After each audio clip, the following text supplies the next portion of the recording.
about Eloise love? What is going to happen in this new season? What is going to come up? Well, we'd love to see Theo again, I think. I loved their little storyline together. They'll be like, things are getting steamy AF, you know, like really like it's stuff like that. And then with Eloise and Theo, there was just one in capital letters that said nerd swoon.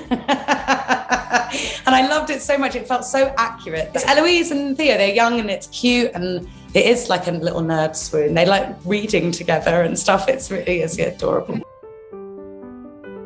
I'm going to pick Eloise. I will.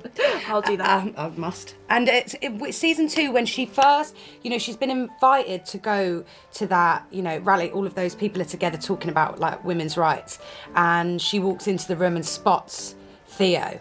And I remember really being like, right, I'm going to picture my fella. I can just be like that feeling of being like, oh, there he is. And I love that moment because you can see Eloise is sort of,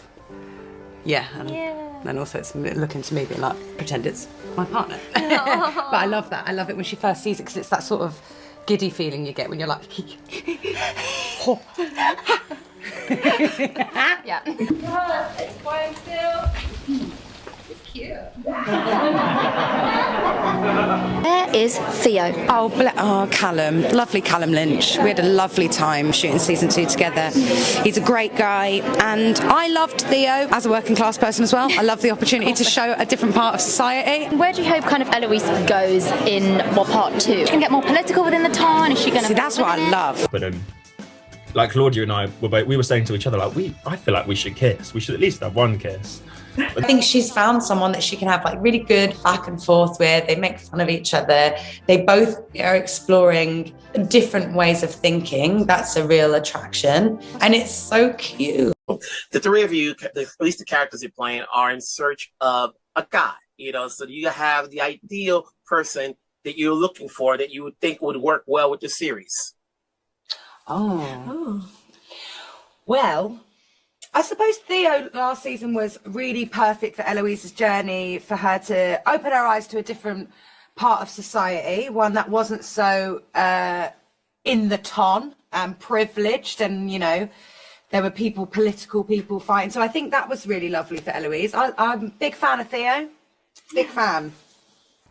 I think what was great about season 2 is that we saw there was a possibility for Eloise of having a spark with someone, having a connection, having someone that when she finds a book she likes, she thinks of them. And, you know, there's like she wanted to tell Theo about things that she found interesting. I loved season 2 and that sort of that opening heart space, but it felt like it was with somebody who she loved their mind as well. And I think there's something about the life of the mind that is very appealing, and who knows where that's going to come from. Yeah, because she was introduced to a whole part of society that she'd never been involved with before, and I think that's what it was. There was expansion there. There was expansion for Eloise, and I think that's really what makes her tick, is the idea that there's got to be more than this. Yes.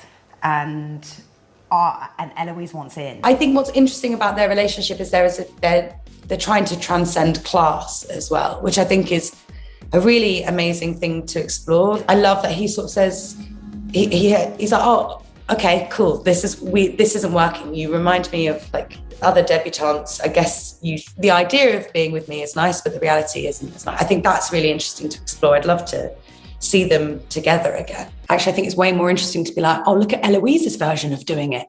That's fun. She was a bit like, hey, mate, I think about you. Do you think about me? Wicked. Like, you know, like it was still very Eloise. She didn't suddenly turn like, she didn't go all like coy and not Eloise. So actually, I think it's more thrilling. It's more to be like, oh, here's Eloise's version of romance and sort of love and new feelings. And it's just exciting to see. And I think also it wasn't like an unlikely match, yes, in like class and that sort of situation, but you could see why they were attracted to each other. And I don't think that would have taken the audience. I think they would have enjoyed the journey. Like I really did. Me and Callum, who plays Theo, both really just felt chuffed to be doing it. Like, yeah.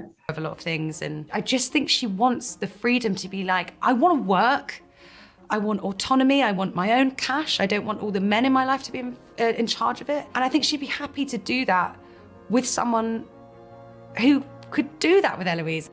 I think it's really important as well for Eloise to branch out friendship-wise and to have a different understanding. That's why it was so exciting when she had this thing with Theo. She saw a different side of society, which she hadn't seen before, because she's been so sheltered, because she comes from Bridgerton. I was so excited, and Callum, who plays Theo, was brilliant, and he was so easy to work with. And we had a lot of fun on set together, and we'd found the story as adorable, as I hope the people at home will as well. Yeah. She sort of had a situationship with Theo, and that was gone. So I think she's kind of on her own at the moment, and she's finding out who she is. So yeah, she develops a friendship with Cressida Cowper. And I think if Penelope hadn't have written about Eloise and tried to manipulate Eloise into stopping everything with the printer boy, Eloise would have been happy for Penelope. Forget about the printer boy part. It's a thorn in my side.